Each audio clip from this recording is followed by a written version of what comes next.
Hello, everyone. Today is Tuesday, January 25th, 2022. Rye family increases dominance in sugar industry with new factory. This article is taken from the East African. A few weeks after Kenya's Rye family bagged a mega contract to manage part of Mumia's sugar company's operations, it is seeking to widen its dominance of the sugar industry business in East Africa by opening a $42.4 million sugar plant in western Kenya before the end of first quarter 2022.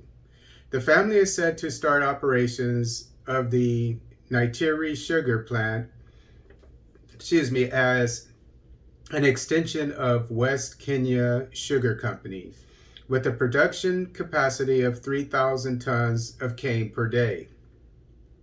The company would bridge an annual sugar deficit of 200,000 tons and stabilize prices in Kenya. Kenya relies on imports from the common market for Eastern and Southern Africa, COMESA, bringing up to 350,000 tons of sugar from the region, despite the Treasury capping the volumes at 210,000 tons. Big deal. It's a part of Africa, so it's okay to import from your own brothers. The Naitiri sugar plant's commencement could help limit the cheap imports coming to the country by cutting on import quotas. The new plant will create employment opportunities in the country. Oh, jobs.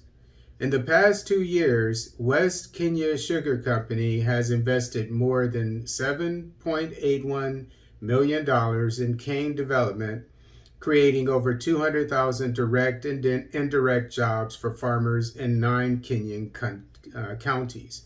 General Manager N.V.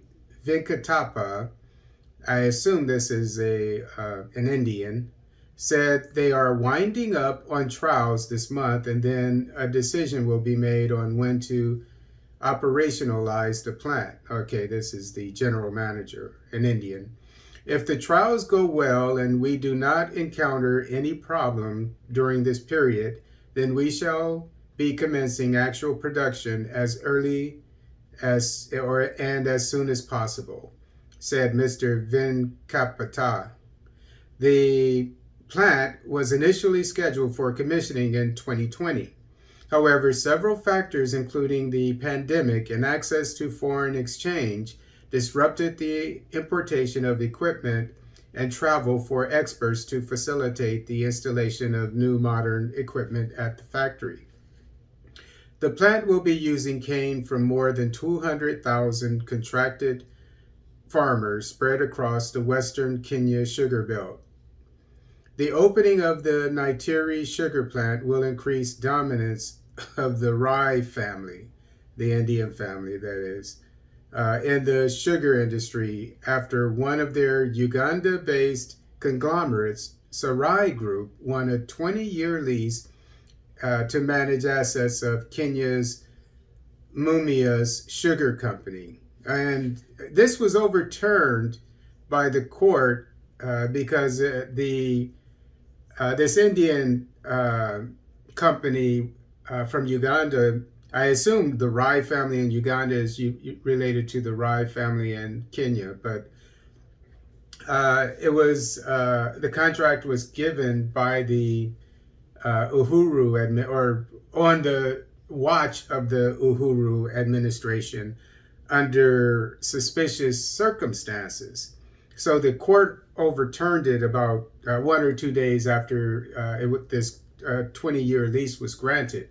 But obviously it's been given back to this Indian company from Uganda. And it should be noted that a real African, a real Kenyan, not a transplant from India from 100 years ago, he, a millionaire, he offered enough money for the former state-owned, or I guess it's still state-owned sugar plant, but they gave it to the Ugandan Indian man. Okay, so this is what goes on in Kenya.